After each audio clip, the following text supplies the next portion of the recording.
فردوس الرحمن ظلال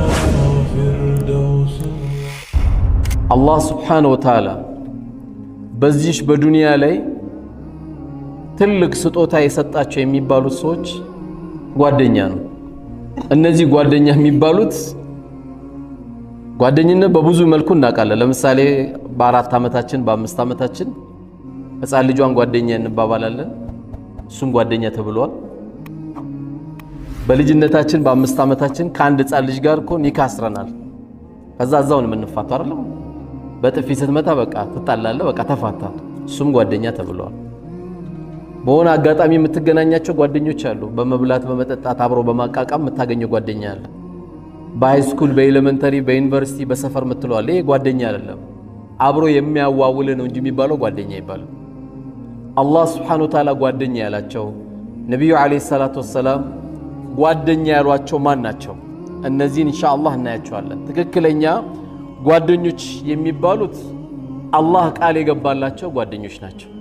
አላህ የውመል ቂያማ የታሉ ለኔ ብለው የተዋደዱ ዛሬ በአርሽ ጥላ የሌለበት በሆነው በጥላዬ ስር የማደርጋቸው ጥላ የሚባል በሌለበት ሰዓት ላይ ዛሬ በአርሽ ጥላ ስር የማደርጋቸው የታሉ ይላል። እነዚህ ጓደኛ የሚባሉት መሰረታቸው ለአላህ ብለው የተገናኙ ለአላህ ብለው የተዋደዱ ናቸው። እነዚህ ሰዎች ባህሪያቸው ተባለ መጀመሪያም ሲገናኙ ለአላህ ብለው ነው፣ ሲለያዩም ለአላህ ብለው ነው። ምንም አይነት ጥቅማ ጥቅም አስቦበት አይደለም። ወደ ቤቱም ሲሄዱ ለአላህ ብለው ነው፣ ዱንያን ሲለያዩም ለአላህ ብለው ነው። ጓደኛ መሆኑ የምታውቀው መቼ ነው? አንተ ድንገት ቀድመ ዱንያን ለቀ ስትሄድ ያንተ ቤተሰብ ጉዳይ ያሳስበዋል። እጅግ በጣም ትንሽ ናቸው፣ አላህ ያዘነላቸው ናቸው። ይህን የሚያደርግ ጓደኛ ከሌለ ጓደኛ የለህም እስካሁን። ጓደኛ የሚባሉት ሲለያዩም ለአላህ፣ ሲገናኙም ለአላህ፣ ሲዋደዱም ለአላህ፣ ሲተራረሙም ለአላህ ብለው የወንድሙ ለቅሶ ሲደርስ አጠገቡ ነው፣ ሲያገባ አጠገቡ ነው፣ ሲተክዝ አጠገቡ ነው፣ ግራ ሲገባ አጠገቡ ነው፣ ከሚስቱ ጋር አንዳንድ ነገር ሲፈጠርበት አጠገቡ ነው፣ ከባሏ ጋር አንዳንድ ነገር ሲፈጠርባት አጠገቧ ናት። አለ ነው የዚህ አይነት ጓደኛ? ወይስ ከአንገት በላይ ነው? ሐቢቢ ደህና ነህ? ሐቢቢ እንዴት ነህ አይደለም እንባባለው? ዝም ብሎ ሐቢቢ ይባላል እንዴ? ደህና ነህ ብለህ ተናገር። ሐቢቢ ማለት እኮ በቃ ወዳጄ እኮ ነው እያልክ ያለው፣ የውስጥ ወዳጄ እኮ እያልክ ነው ያለው። ይሄ ጓደኛ ካንተ ጋር አለ ወይ? ስለዚህ ከአርሽ ጥላ ስር ከሚያደርጋቸው ሰዎች መካከል አንዱ ማን ናቸው? ረጁሉን ተሐባ ፊላሂ ወፍተረቀ ዐለይሂ፣ ሲዋደዱም ለአላህ ብለው ሲለያዩም ለአላህ ብለው ያሉ ናቸው። ጓደኝነት ምን ያህል ደግሞ ከባድ እንደሆነ ሁላችንም የዘነጋነው ሐዲስ ነው። የሚገርመው ቀጥሎ ያለው ሐዲስ ጓደኝነት ምን ያህል እንደዘነጋን የሚነግረን ሐዲስ ነው። ሶስተኛው ሐዲስ ነው። ነብዩ አለይሂ ሰላቱ ወሰለም አንድ ወጣት መጥቶ ምን አላቸው? አንቱ የአላህ መላእክተኛ ሆይ፣ ብዙዎቻችን ወላሂ የተንሸራተትንበት አባቴ ሞቷል፣ ካሁን በኋላ አባቴ በእኔ ላይ ምን ሐቅ አለው አለ ብሎ ጠየቃቸው። አሁን ጓደኛ ተራ ይመስለናል አይደል? ሐዲሱ ግን በጣም ከባድ ነው የሚነግረን። ሁለት ነገር ነገሩት። አንደኛ ዱዓ ልታረግለት፣ ረቢ ረሐምሁማ ከማ ረባያኒ ሰጊራ፣ ጌታዬ ወይ በልጅነቴ እንዳዘነልኝ አባቴ አንተው ቀብር አስተኝተዋልና እዘንለት። ሁለተኛ ምን አሉት? የአባትህን ጓደኛ ወዳጅ ልትቀጥል አሉት። አያችሁት ምን ያህል ከባድ እንደሆነ? የአባትህን ጓደኛ ልትቀጥል ነው አሉት። አባትን ቀበርከው ማለት ትልቅ ሐቅ አለ የሚቀጥል ማን? ያ መጥቶ የሚዘያየሩት የነበረው፣ ሲሄዱ አብሮ የሚጫወቱ የነበሩ፣ ሲመጡ መስጊድ አብሮ የሚመጡ የነበሩ፣ ሽማግሌ ቤታችሁ ለእህት ሲመጣ ለአንተ ሲሄድ አብሮ የሚሄዱ የነበረው ጓደኛ ያ ሐቅ አለብን። በአብዛኛው ነው የዘነጋው ነው። ድንገት ዱዓውን ልናስታውስ እንችላለን፣ ግን የአባት ጓደኛ መቀጠል ብዙዎቻችን የለመድነው አይደለም። ሞታው 3 ቀን አብሮ አላው ትተነዋል። በሆነ አጋጣሚ ያ የአባት ጓደኛ ከሞተ ለቅሶ ደርሳለ እንጂ ሄደ አሰላሙ አለይኩም ሐጂ እንዴት ኖት የመሐመድ ልጅ ነኝ እንዴት ነው ሰላም ነው ማለት ሰውየው ላይ ራሱ የሚፈጠረው ስሜት ቀላል ነገር አይደለም የበለጠ ስሜታቸው እየጨመረ ነው የሚመጣው ምን ያለ የአባቶቻችን ሐቅ የረሳ ነው መሆኑ እዚህ ዱዓ ላይ ግን ምን አለ ዑምራን ብታረግለት ሐጅን ብታረግለት ጉርጓዷን ብትቆፍርለት መስጊድ ብታሰራለት አንድ ቁርአን ገዝተ መስጊድን ብታስገባለት ሁሉም ትችላለህ ባንተ የማይደርሰው ነገር የለም አባትህ ባንተ የማይደርሰው ነገር የለም ዱዓ ሲባል በዱዓ ብቻ እንዳዘጉት ማንኛውም መልካም ነገር ለአባታችን ብለን የምንቀጥላቸው ነገሮች አላህ Subhanahu Wa Ta'ala ያን ሰደቀቱ ጃሪያ እኛን ይቀበለናል ማለት ነው ስለዚህ ጓደኝነት የሚለው ከሞተም በኋላ የሚቀጥል መሆኑን ነብዩ አለይሂ ሰላቱ ወሰለም በዚህ ሐዲሳቸው ያስታውሱናል ስለዚህ እነዛ በትክክለኛ ለአላህ ብለው የተዋደዱ የሚባሉት ጓደኛ ማማቾች የሚገናኙበት የሆነው ነገ የውመል ቂያማ ምን የሚያገኙ ጥቅም አለ አርሽ ጥላ ስር ከመሆኑ ውጪ ጓደኛው ለጓደኛው ሸፋዓ እንዲሆን አላህ ይሄንንም ደረጃ አብሮ ይሰጣል ጓደኛን ሸፋዓ ሆነ ይለዋል ሸምግሎ ብሎ ጓደኛውን እንዲያወጣ ያደርገዋል ድንገት አንዱ ጓደኛው ተንሸራቶ ተውበት ሳያደርግ ሞቶ በቀልቡ ላይ ደግሞ ላኢላሃ ኢላላህ ካለች ሂድ ያን ጓደኛን አውጣ ይባላል ሂድ ሸፋዓ ሆኖ ያን ጓደኛ ተብሎ ከሳት እንዲወጣም ያደርገዋል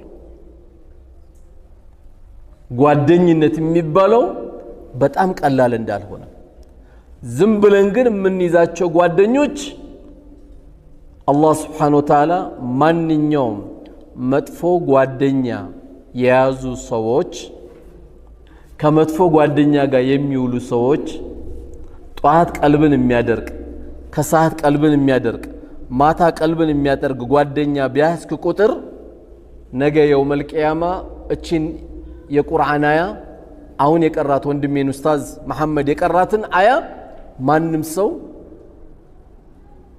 ተካዚ ውስጥ ሐዘን ውስጥ ይገባል ምን ይላል ያ ወይለታ ለይተኒ ወይኔ ምኞቴ ይላል ወይኔ ምኞቴ ያ ወይለታ ለይተኒ ለም አተኺዝ ፉላናን ኸሊላ እና ለጓደኛ የሚባለው ይሄ ልጅን ባሊያስኩት ኖሮ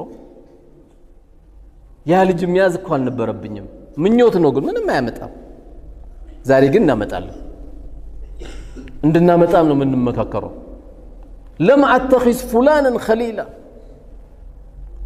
ምን አለ ይሄንን ጓደኛ አርጌ ባሊያስኩት ለምን ምን አጠፋ لقد اضلني عن الذكر አላህን ከማስታወስ አዘናገኝ حي على الصلاه ሲባል ወደ መስጊድ ያመጣው ይዞት ነው የሚሄድ حي على الفلاح ሲባል ወደ አላስፈላጊ ቦታ ነው የሚወስደው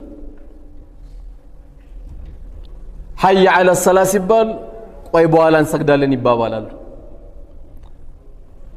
ጓደኞቼ እንዳይከፋቸው ሐድራው እንዳይቀዘቅዝ ተብሎ ለሰባት እየተቃመ ነው ይሄ እንዲቀዘቅዝ አይፈልግም ለምን ጓደኞቹ እንዳያዝኑበት አንቺም ብሎ ኢማንኛ እንዳይሉት እየሰማ ግን ያለው የአላህን ጥሪ ነው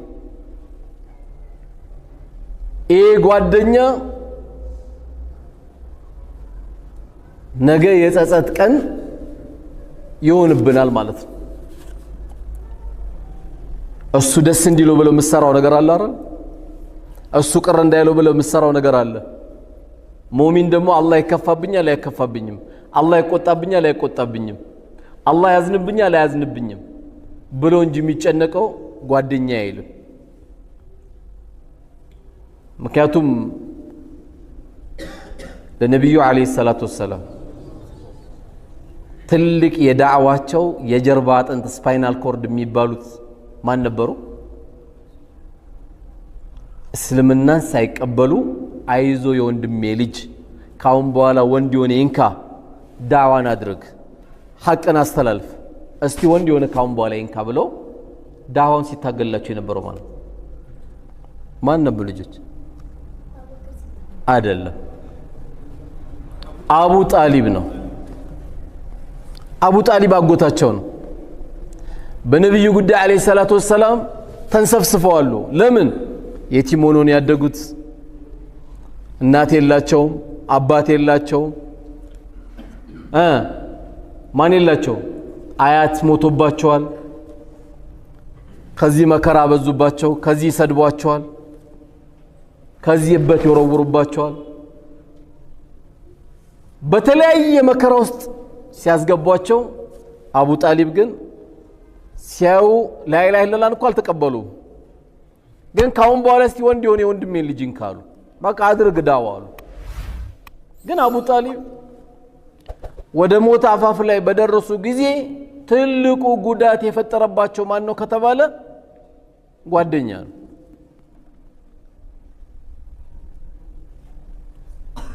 ከዚህ በኩል ማን አለ? ረሱል አለይሂ ሰላቱ ወሰላም አሉ። መሃል ላይ ማን አለ? አልጋው አለ አቡ ጣሊብ የተኛበት። ከዚህ በኩል ደግሞ የተረገመው ማን አለ? አቡ ጃህል አለ። እሳቸው ምን ይላሉ? ያ አሚ ቁል ላ ኢላሃ ኢላላህ ከሊመተን ወሐጁ ለከ ኢንደላህ። አንዴ ብቻ ላ ኢላሃ ኢላላህ በል፣ አንዴ ብቻ ላ ኢላሃ ኢላላህ በል። እንደው አጎቴ አንዴ ላ ኢላሃ ኢላላህ ብሏል ብዬ እንኳን አላህ ዘንድ እንድከራከርልህ ላ ኢላሃ ኢላላህ በል እያሉ ይነግሩታል። ከዚህ በኩል ደግሞ ያ የተረገመ አቡ ጃህል አለ። በዘመኑ ቋንቋ ሼም ነው የሚባለው።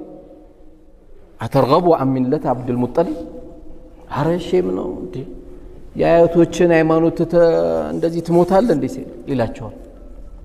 እሳቸው ከዚህ ላ ኢላሃ ኢላላህ በል ይላሉ። አቡ ጣሊብ ወደዚያ ያሉ አቡ ጣሊብ ሐቁን እኮ አውቀዋለሁ። ምን ከለከላቸው?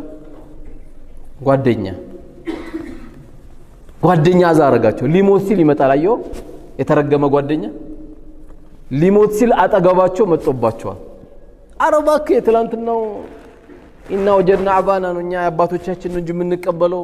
ትላንትና የተወለደ ልጅ ሃይማኖትን ቀይር ሲል ትቀይራለህ እንዴ? አረ ሼም ነው እባክህ እያሉ እያሳፈሩት፣ የአያቶችን መንገድ እንዴት ትተዋለህ እያሉት እያሳፈሩት፣ በዚህ መልኩ አቡ ጣሊብ ላ ኢላሃ ኢላላህ ሳይሉ ምን ሆኑ? ሞቱ። በጣም ሲጨነቁ አላህ ምን አላቸው? ኢነከ ላ ተህዲ መን ሐበብት፣ አንተ የምትወደውን የምትመራ አይደለህም አላቸው። ወላኪን አላህ የህዲ መን የሻ፣ አላህ ነው የፈለገውን የሚመራው አላቸው። እንግዲህ አላህ ስብሓነሁ ወተዓላ ለእሳቸው ምህረት እስከሚያደርግልኝ ድረስ እስተግፋር አደርጋለሁ አሉ። ያ ረቢ ማረው እያሉ ዱዓ አረጉ።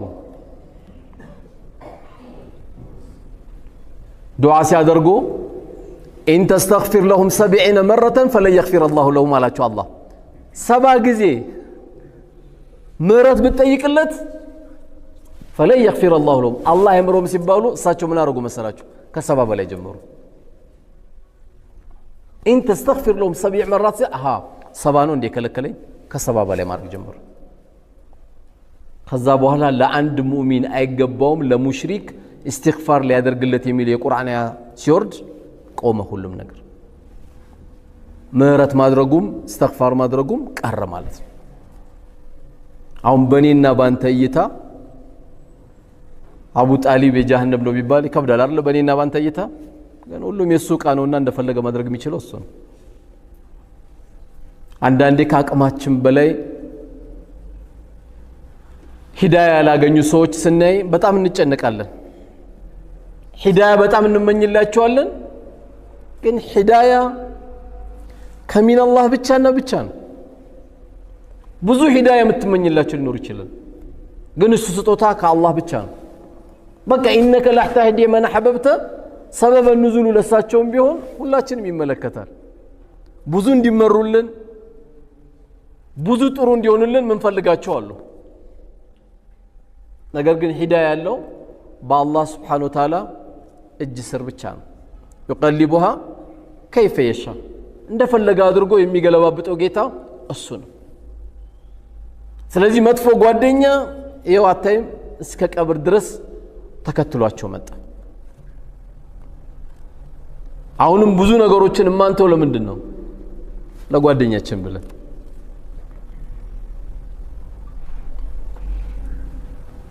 ነገር ግን ከኛ የሚጠበቀው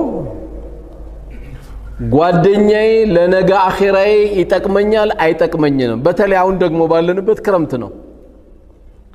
ልጆች ወደ ቁርአን ቤት የሚላኩበት ነው። ወላጆችም ወላጅነታቸውን ረጋ ብሎ ካዩ ብዙ ከልጆቻቸውም ጋር የሚገናኙበት አጋጣሚ ነው።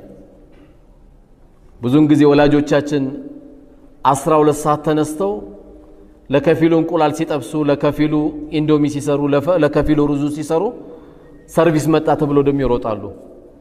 ማታ ሲመጡ ደግሞ ያመሻሉ፣ ወይም ቁርአን ቤት ሄዱ ያመሻሉ።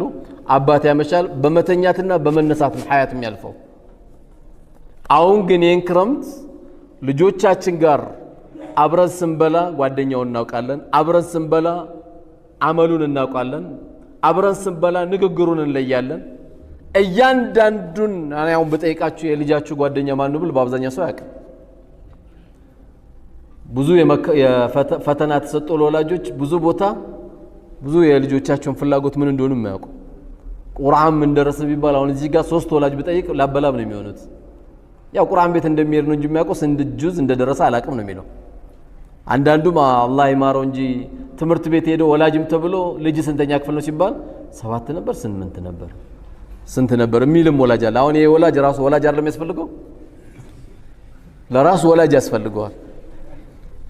ምክንያቱም ኢንቨስት እያደረገ ያለውን እርሻ ምን እንደሚያገኝ አይረሳምና እነዚህ ደግሞ ልጆቻችን ትርፎቻችን ናቸው፣ ጌጦቻችን ናቸው። አልማሉ ወልበኑን ዚነቱል ሐያት ዱንያ፣ ለነገው አገራችን ብቻም ሳይሆን የዱንያችን ጌጦች ብሎ ነው አላህ Subhanahu Wa Ta'ala የጠራው። ይህን ጌጥ ለመጠበቅ ልጆቻችንን በዚሁ አጋጣሚ ክረምቱ ገብቷልና በዚሁ አጋጣሚ ከልጆቻችን ጋር በደንብ አድርገን ልንገናኝ የሚገባ